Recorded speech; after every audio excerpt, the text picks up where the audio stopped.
Kat and Candie, thank you guys for coming on the Wag Pod. They are co-hosts of Corgi Town USA, which it seems like it's a breath of fresh air in the dog space. You get to come on, you get to talk to interesting people, and you learn from people, and it's similar to kind of what I'm doing. And I was able to be a guest on y'all's podcast, and that was great. So I was like, come on here, and we'll learn a little bit more about Corgi Town. So yeah, if you guys kind of want to hop in, how did everything get started? I know. You guys haven't always been on I think Kat, you were on the East Coast for a little while Yes. Candie was on the West. So yeah, how did everything begin? How did you guys kind of meet? And what made you decide to do this podcast? Yeah. So by the way, this will be an ongoing collaboration. I think Okay. we'll have Richmond on, every season Definitely. because there's lots to talk about, right? There's lots There to is. talk And I was about. like, I want to do episodes with you guys separately too, because this you can't fit it all in 40 minutes. You can't. Especially not with our big Yeah, old not with us mouths. two. Not with Yeah. us two. No way. So yeah, the Corgi Town podcast. So my first corgi, I actually got in high school. My aunt brought home this little creature, and she says, "I'm picking a dog today." Time we had a yellow lab. Yeah. His name was Mace. He was an amazing dog. And she's like, "I'm picking up a dog today." I said, "You are?" She's like, "Yeah." So she like took this road trip. I lived with my aunt at the time. And so I walk in, my aunt was a smoker. She had this big overstuffed chair and she's sitting there with her cigarette and this little creature on the big arm of the overstuffed chair. And I was like, "What is that?" And she said, "A corgi." I said, "A what?" And Right. this was, oh, let's go ahead and date myself. This was like 27 years ago. Okay. This was before Right. Instagram. This was before really the internet was in its Yeah. embryonic stages. So, but yeah, anyway, I said, "That is the funniest looking thing I've ever seen." And she's like, "Yeah, I know." Like Yeah. surprised her too. Anyway, that was Kira, Uh-huh. and she was an amazing dog. And it kind of started off this love of corgis. And I yeah, would say I they would say go the through love this. has continued. I've seen all the corgi stuff you guys have going on now. Oh Yeah, yeah, now I have like a problem. Like I can't stop collecting them. Like, you know, it's true. pray for me. Yeah, it's true. Birthday gifts, Christmas gifts, very easy. Corgi something. Yeah, Just get something corgi. that's why we Yep. have all the things. So, Yep. but yeah, so that was the first one. And then and she just was an amazing dog. And they go through this strange adolescent stage. So about 6 months, which is when she got Kira, they start growing disproportionately. So that was part of my wow, that is a very strange looking dog. Yep. Yeah.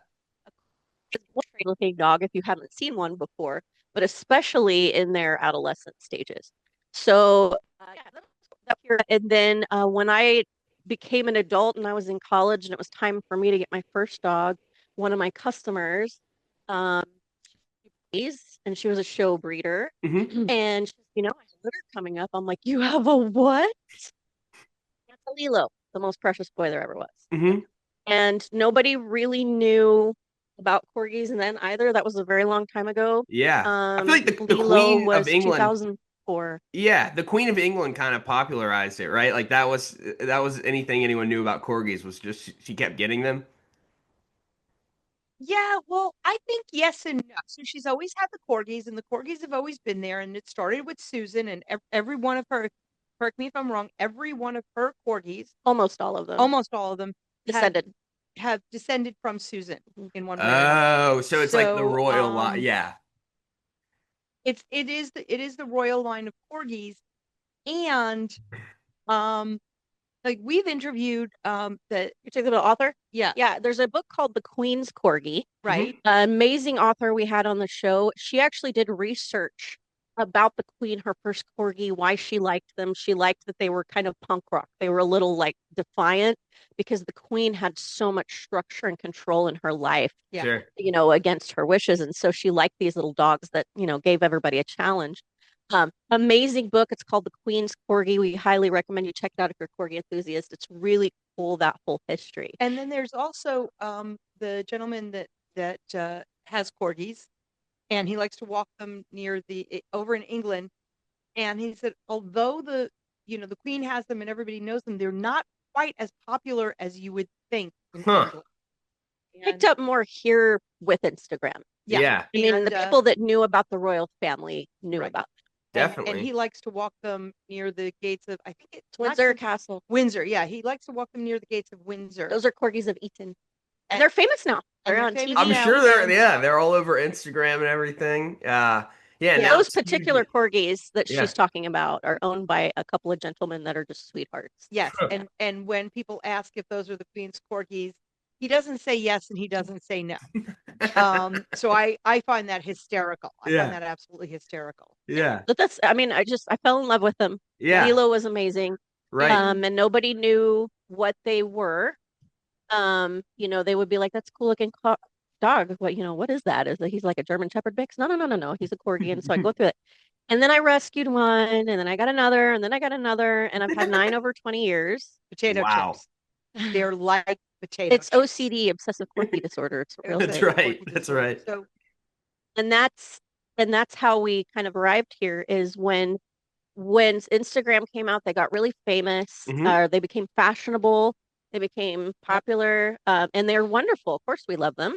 right, Not everyone realizes how much they shed, how much they bark, how if they don't have the right leadership, they can be difficult to train. You Sure. don't tap into their proclivities, their breed proclivities. yep, And so I said, why don't we start a podcast? We'll interview other, industry experts. We've had veterinarians, we've had other trainers like behaviorists on the show.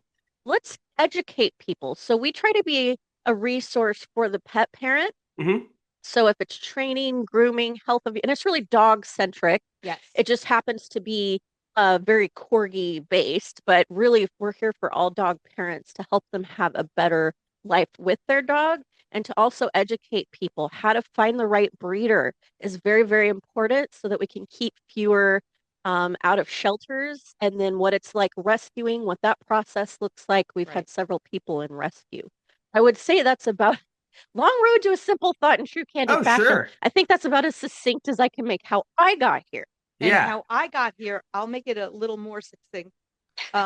In 2020, my husband passed away. So Candie, We were friends before that. yeah, we were friends before that. So we I'm were all sorry to hear friends. that. Business networking. Business networking, and Barry and I had been here a couple of times, and we'd seen the corgis. And Barry was absolutely hysterical with the corgis because if Candie hits the button for the ice machine and the ice falls on the floor, the corgis go bananas. They do love their ice. Yeah. And so my late husband thought that this was the most hysterical thing in the world. Flash forward, May of 2020, he passed away. And Candie and I actually became closer after that. Sure. Candie opened her home to me and more than a few bottles of wine. So I would end up crashing on the couch because it was not safe to drive home. Definitely. And at that time, Candie was fostering. Well, I didn't drive. Okay, let's give I'm just saying a lady never tells. So I crashed on the couch and Candie was fostering Digby. Now, I will swear to you to this day, Candie trained Digby to be the sweetest, most compassionate dog in the world. And that he was until he realized that, when I took him home, he was home.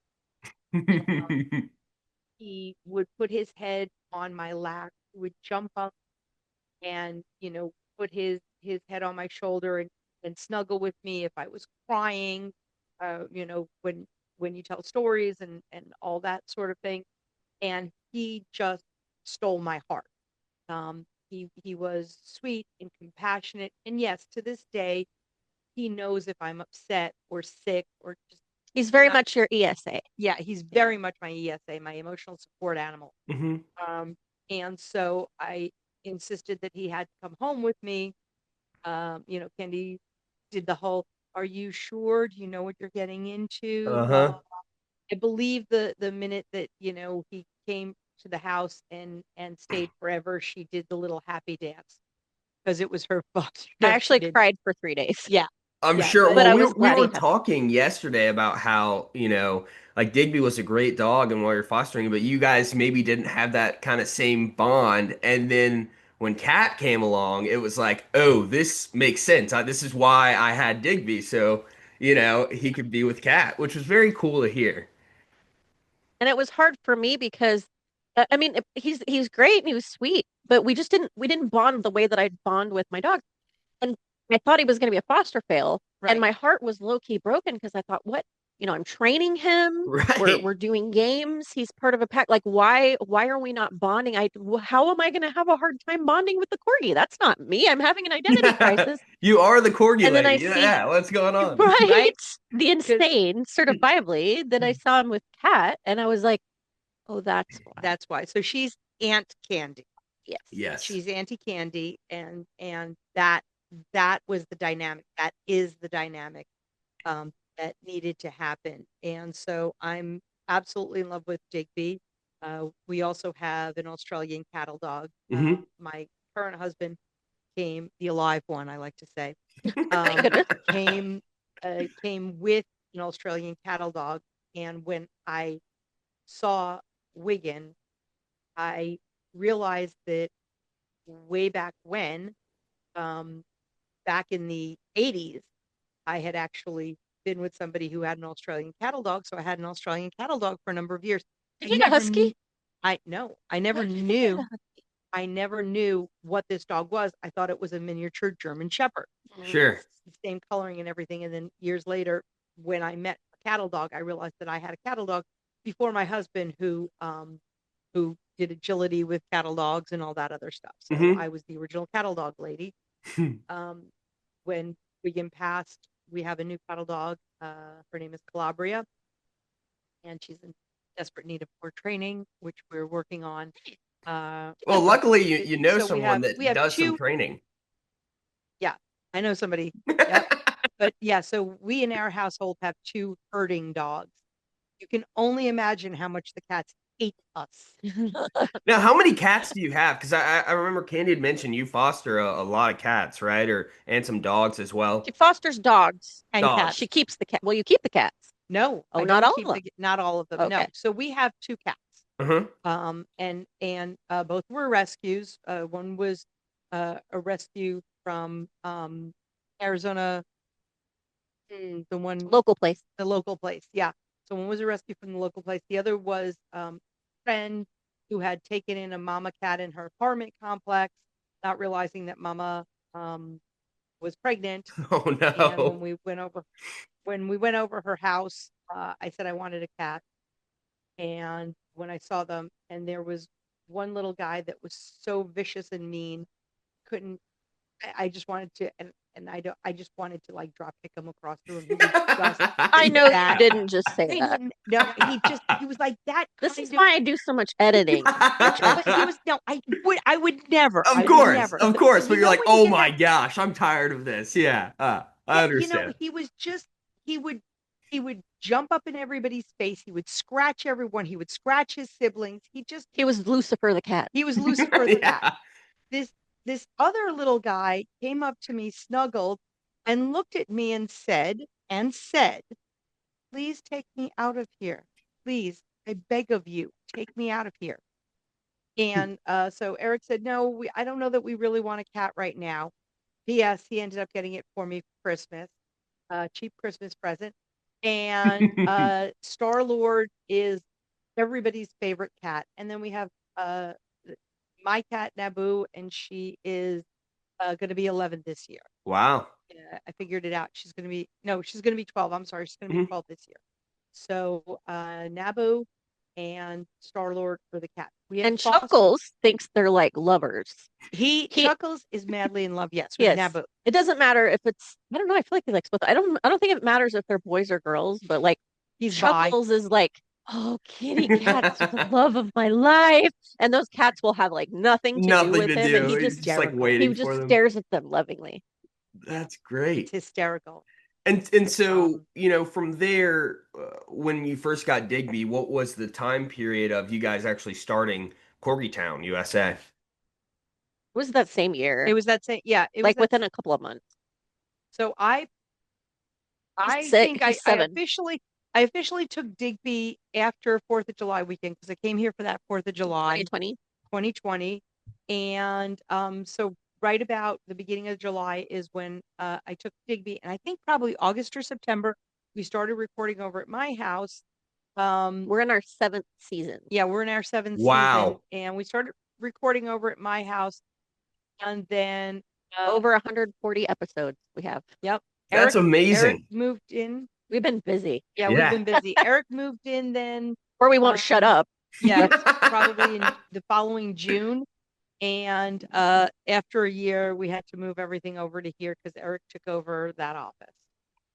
And now you're here. Well, you got a Candy out. nice design set in the background too. So you got it's the studio, you know? Yeah, yeah, And yeah. it's a Thanks. Well, lot. we have to incorporate Stranger Things into our Corgi Town. Yeah. Yep. So I yeah. saw Oh, I can I saw make this. an announcement Yeah, oh yeah, on your definitely. show? Yeah. We are partnering actually with any Stranger Things fans that happen to be listening with a lovely couple that owns Stranger Tours in Jackson, Georgia, where Stranger Things was filmed. Hmm. And they give a tour of the filming locations. And we are partnering with Corgi Town USA, and that's for May 9th of this year. We are doing a dog-friendly Stranger Things tour. What that means is that we will have a photographer. You will go on the tour just like you would the normal people, but you can bring your dog, and dog trainer will be Candie, your dog trainer will be here to kind of assist and wrangle dogs so that you Sure. can get pictures with your dog at some of these Stranger Things filming That is locations. so cool. And so where is Yeah. that gonna be again? Jackson, Georgia is where Hawkins, Indiana is. Is film. Okay. That's, yeah. So it's Jackson, Georgia. They do a lot of film production in Atlanta. Yeah. And so it was filmed there on location. And so Yeah. some of the characters' houses you'll go to, a few of the notable places that you will definitely recognize. But if anybody wants to go to that, they can message us at Corgi Town USA. We'll give them the information. But fresh announcement. Yeah. That Yeah. is really exciting. I'm guessing you guys enjoy Stranger Things. I'm guessing that's a show Pat that has never watched the show. I don't know why I'm still friends with her. But I mean, I have a Demogorgon tattoo. We're Oh, in that's pretty deep great. over here. Yeah, yeah. I saw something online. You know, my entire feed is cute dogs and stuff like that. And so I saw that there was this rescue that dressed up their dogs like Stranger Things Yes. characters. I'm sure you've seen that, but it is Wonderful. Yes. Love adorable. it. Hey, Yep. what it works. So to switch gears a little bit, I thought something interesting that we talked about when I came on your podcast and kind of wanted to discuss a little bit more. You know, you mentioned how there's this big thing where people can, you know, the dog industry can sometimes be hostile or very opinionated in certain things. And some people are very much adopt, don't shop, like, why are you breeding, you know? And again, my take on it is whatever makes you happy. If the dog is happy, if the humans are happy, that's great. But I know you might, Candy and Cat, you guys might have a little bit more to share about finding ethical breeders. How do you know who to work with, and when do you adopt? You know, that kind of thing. Yeah. Well, the first thing I think is if you come to us with adopt, don't shop rhetoric, we're not going to argue with that. I would say, yeah, Sure. please adopt. We need to adopt. We need you adopting. The part where I disagree is let's not judge others for shopping. Let's learn to shop responsibly. Yeah. Hmm. Because you're still giving dogs homes, and I think that the discourse comes from there's so many that need homes. How in the world can we justify breeding others? I do understand that for sure. But I think we need to look at dog breeding differently. We have some of our favorite breeds for a reason. And when breeders are doing preservation breeding, meaning they're breeding to preserve the breed and it's what's wonderful about it when it comes to their mannerisms and, not just aesthetics, but just people want dogs for different reasons. If they want quiet lap dogs, if they want to protect their dog, if they want to do dog sports, we have all these wonderful breeds for a reason. How about we leave those to the professionals Yes. instead of letting backyard breeders keep going, these mills that create dogs and dogs and dogs? It really needs to be focused on breed enthusiasts that have been doing this for a long time and are doing it for the right reasons. Limited litters, so they're not just cranking out dogs all the time. They're very mindfully choosing their dame and sire. They're doing genetic testing that is a non-negotiable for us. Genetic testing. Yeah, Always. yeah, Yeah. that's a non-negotiable for us. And what And what some exactly different is I've heard of it, and I'm guessing it shows if your dog might have some sort of illnesses or be prone to certain things. But what kind of things do you find in genetic testing that So help? let's talk about corgis and the 100 other breeds. Corgis and I think Over German 100. Shepherd, over Over 100. Corgis and I think German Shepherds are affected most, and that is something called degenerative myelopathy. I don't know if they're affected most. I'd be careful with that Well, generality. But there they're are over 100. affected a lot, regardless. Yeah. Yeah. It's canine ALS. Hmm. So you Oh have a lot man. of we're members on the board of Shade Out DM, which is the group that's a nonprofit all about awareness. Oh We have a wow. loaner cart program. So if your dog goes down in the back and you need a wheelchair because they're very expensive, so we get donations. And Tawny, our founder, is an absolute maverick with those carts, Yes. That doing is so fittings. cool. Yeah, but we're also for awareness. It's Right. 100% preventable by testing before breeding. And before we get too in the weeds with that, I will say that creates discourse as well, because we Hmm. have some breeders that will argue that anytime you try to avoid one genetic malady, you run into others, which is just kind of the nature of genetics and genealogy. However, I have not been convinced that it's okay to breed at-risk DM dogs. I know there are others we have to watch out for. They say that you really reduce your breeding stock because it's so prevalent in corgis. I haven't been convinced that's okay. If the breeder's Yeah. doing it, it generally shows up later in life. One Right. of the caveats is just because they're at risk does not mean they will develop. It Sure. just means they're at high. That's the other high risk. That's the other argument. Um, but when they show up later in life, it's not the breeder's problem anymore. Right. It's the very bonded parents' Right, problem. when it's 10 And or it's 11 years old and then you're having to, yeah, I mean that sometimes as doesn't young make as 8. sense. Wow.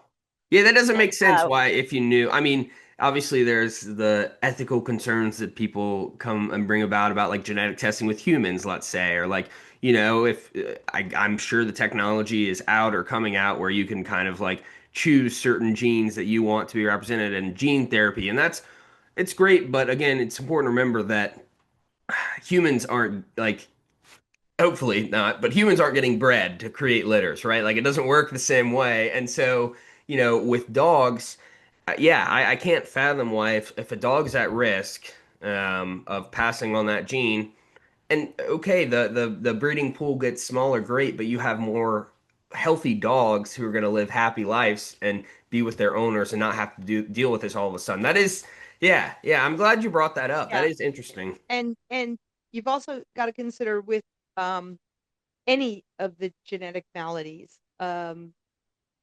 Okay, the breeding pool gets smaller. Well, how many do you really need to breed? How many do you need to breed? Now you come into how many litters should a dame have? At what point is that at what point is the number of litters too much, Hmm. overdoing it? there's actually science and advice from experts about this, Right. veterinarians. But Yeah. that's the whole thing. So if you are a careful, conscientious breeder, you will work within the parameters to keep the breed healthy, to keep the dog as healthy as possible. Hey, life is a crapshoot, so we can't really say for sure. There's some of Kat's philosophy for you. Life is a Yeah. crapshoot. That's Hey, you know beautiful. I what? hear that in a poem. Prepare, yeah, you can prepare for the worst. Yeah, Like stuff is going to happen, but also if you could prevent those things from happening from the exactly. get-go, seems pretty Where logical, you but know, right, where it is preventable. Why are we not doing it? Well, and just to tie in, and again, that's our stance, but that's one of the sure. arguments we get when we joined Shade Out TM. I was advised you'll get into arguments. What? It's a disease. Who argues about a disease? And that's what I learned is that the vitriol with some of the breeders that justify breeding it, and there's not all of them. There's a few out there. And this is just an example. There are Right. other genetic diseases, but we're passionate about DM. Our own Sure. hammer, I lost him 2 years ago to it. It's devastating. I don't want to go through it again. Sure. And I don't want anybody to go through it. And it's just it's the dog literally degenerates in front of your eyes. And that's That is part of our mission at devastating. Shade Up DM is we don't want anybody else to go through this, and we also want to provide support for anybody who is. Now, the breeders that justify it, it's not so much about limited like the number of litters as they say that you reduce your breeding stock. So some of the dog, think about Hammer. Hammer was Yeah. absolutely beautiful. Like, he was just a pretty dog, like objectively. He was gorgeous. He had really good conformation, which is, body structure. His personality was amazing. So sweet. So calm, so sweet, precious, easy to train. He was just an amazing dog. He was a once in a lifetime dog. So if a breeder sees a dog with a temperament and conformation like that, they're going to want to breed him. Absolutely. Understandably so. But when you're breeding at risk, that's where I'm like, look, I It's know just he's not amazing. worth it. This is a Let's find, fantastic dog, but it's not worth it. Yeah. and so that's one of the arguments. And the other is that just because they're at risk doesn't mean they will develop. But again, I always came into it, and Kat, I think you've done a pretty good job too, going into it with an open mind. Like maybe we don't understand something. Let's talk to the breeders about it. I have yet to be convinced that that's justifiable. Right. Sure. And then there are other things too. So we're talking about DM, but there's, so many other things too. There was a OFA, hip post, and eye rating. the I was talking about when they breed for different color. I don't know if you saw the post. I didn't see that you responded to it. But there was a post on Facebook in one of the corgi groups. Cute, adorable, like differently colored dog, different speckles and all this other stuff. And the woman is like, well, I don't know if he really is a Pembroke Welsh. And, I will still love him no matter what, but I really don't know. My comment was have him genetically tested. There you If go. he has speckles, probably not, because you Yeah. don't get the Merle gene out of a Pembroke. Right. And Yeah. and so he's got these speckles and breeding like that where you want the For Merle color. eyes for color for It's the unethical. for the eyes. Right. Digby has two different color eyes. And that's He's also an American he's an American corgi, which is not a real breed. and It's a mix. It's a mix. he's my dog. Yeah. He's my son. We love Digby. But we love the American corgis too. We just Right. don't want any. We want everybody to know if you go to a breeder that's breeding them, don't buy from that breeder. Right. Unless that's exactly what you want. The point is there are so many things. Unless that's exactly what you want. Can you explain that caveat? Well, You said unless that's exactly what you well, want. if you want that dog, then you go to No, the breeder. But Disagree. we don't want it. We're not giving money to breeders that are breeding mixes willfully. Yes. Because we can get a beautiful, wonderful mix from a shelter or rescue. Yes, we can. You need to have You're absolutely you need right. to have a legacy bred dog if you want to pure breed. Absolutely are right. Basically, what I was trying to say is what we want to have is all dogs have wonderful, loving homes. That's all dogs it. need to have wonderful, loving homes. Bad breeders need to stop breeding. When we give money to them. And when we give money, yes, when we give money to them. And so I would like to see licensing. I would like to see, some sort of standards. If you're going to breed and sell dogs, there should be some sort of standard. That the breed club's pretty good about that. Yeah. Part of the issue with the breed clubs is it can be sort of an issue with it where they're kind of elitists. Yeah. Like they'll ice people out for certain things. I've heard of that happening when it's like, and people get really into their dogs and the legacy and I guess their ancestors, right? Like the dogs came before them, they're like, oh, this line, and if they like it, they like it, But it's just kind of like, I don't. It's interesting food for thought, and I mean, you guys know this as well. Hosting a podcast again. Any of these scenarios, whether it's training, whether it's rescue, breeding, it's always important, when you're a host to try to keep an open mind and like kind of let the people elaborate. So I'm sure that's it. There's an art somewhat to, it's just talking. I feel like all three of us like to talk, but there is an art to learning, and you guys have kind of taught yourself how to do that with 140 plus episodes. So that's awesome. I don't think we think of ourselves as experts. We just try to have the conversation and be open. And I mean, to me, like perspective is everything. It's easy to make a quick judgment or decide on something. That's what makes you guys a good team. That's what makes you guys a good team, right? Yin and yang over here. Yeah. But I mean, self-righteous indignation gets a lot of us in trouble, and there's no way to learn from each other. That we have different perspectives. It's a gift to have different perspectives because you learn from one another. When we shut each other off and become indignant on this is the way and there is no other way, how are we going to learn? And so we very much try to operate that way. If you try to justify breeding DM as an example, I'm going to say absolutely not, but Yeah. I will sit and listen. What are your reasons? Right. We listen and be open, but that's to me, that's the gift is Yeah. that we have these conversations. I think, yeah, I think that we are not experts. And Candie is absolutely expert in training. Oh, She's thank you for absolutely that. an expert in training. Thank you for that. And so I'm just plug in her future, Just don't look at my online dogs as an videos. example. Good. They're bad for my marketing. But They're cute though. That's what matters the most, right? right. So besides that, so Candie's an expert in training. Okay. Besides that, I wouldn't say that it's certainly not me. I'm certainly not an expert in anything having to do with dogs. And yet my husband, who's pretty much an expert in agility or whatever, I logically come up with stuff going, why the hell didn't you think of that? Sure. Um, but I think where Candie and I are pretty darn good is that we are excellent in seeking out and finding experts, not schleps, not Discovering people like WagPod, WagWorks. Yeah, right? WagPod. We're good at, I think, sniffing out the fakes, and Maybe. and um, and finding people who really in their lane, they know what they're doing, and Laser they can, focused. yeah, we're laser Yeah. focused. That Yeah. I think is the only place where you and I can be laser focused.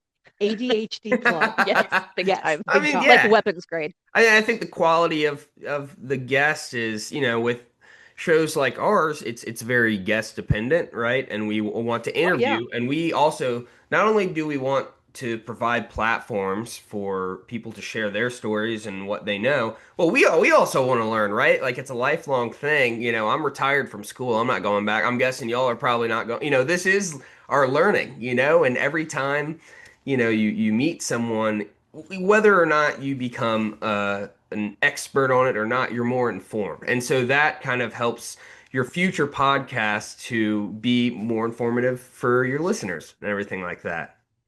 So yeah, and Oh, and yeah. I did want to add too something that I really like about y'all two and your podcast in general is the emphasis on collaboration and supporting others. I think you guys do an excellent job with that. Um, and I think you also had that mindset from the get-go. You always wanted it to be a collaborative thing, to keep working, to stay in Yeah. touch. And, I think your audience is able to hear that. Yeah, thank you for It, that. We love it this community. yes, it definitely takes a village to raise a dog. Yeah. Not just a corgi. It takes a village to raise a dog. So you need to know who's the right trainer. How do we socialize our dogs? How do we find the right sitter? Nutrition, Nutrition. Yeah, veterinarians. poisonous plants. What do we do if the little buggers get into something that they shouldn't have gotten What's the into? Sure. emergency plan? What's the emergency plan? How to prevent the suffocation. Yeah. Cut up your Chip bags. chip bags, your snack bags, Chip bags and cheese bags. cut them up Yeah. before you put them in the garbage. Use resealable containers because prevent pet suffocation, which listening to this show, please follow them. We hope you follow Shade Out DM as well in Yes. Corgi Town. Yeah. But the Absolutely. prevent pet suffocation, yeah, there's a big thing. We'll have to review the stats, but it was a very short window every X amount of minutes when a dog or a cat actually a pet suffocates in a chip bag. And Wow. what happens is usually kids will leave, we'll have a snack, leave it on the end table. The animal will jump up and say, this smells real good. Of course. And then the bag creates a vacuum around their head, and grown men like football players can't pull it off.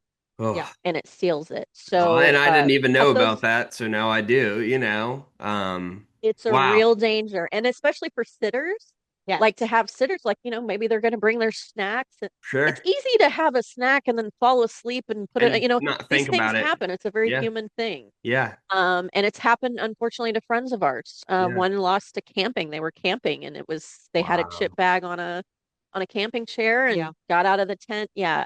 So the other thing too is, use the resealable containers so you can Yes. have your snack if you forget and you leave it out, it's not in the bag. But to cut them up before you put them in the trash because of wildlife. Right. Right. because it happens to And that wild. helps with So, that. yeah. So But we learned this we learned doing this. the show. Mm-hmm. And so if you don't have any pets, right? You're a pet grandma, grandpa, or you just the aunt or the uncle, and you're listening to this show, cut up those bags. It's Yeah. not just for the pets that are in your house. It's for when those bags open up there in the wild, Fly off the garbage fly off the truck garbage or from whatever. Yeah. So And I'm going to jump in real quick because we just have a minute left. So if y'all wanted to, Yeah. again, thank you guys so much for coming on. And again, well, I'm sure Thank we you for will having me. continue to talk. But if you want to give a quick blurb, just, where anyone can find you on social media, that kind of thing, and Sure. take us It's out. Corgi Town USA on all the socials. So both Facebook, Instagrams, Corgi_Town_USA. We are on Spotify, pretty much all the audios. We're also on YouTube and Roku. You can watch on your home television. It's Corgi Town USA. New episodes every Thursday, over 140 to choose from and growing. I Yes, love and it. Well, corgitownusa.com. Yes. So we have a that you can, website. so that you Training. can get in touch with Candie and learn more. fantastic. Kat and Candie, thank you all so much. And can't wait to get this out. Thanks. All right. Thank you so much, Richmond. We appreciate you. All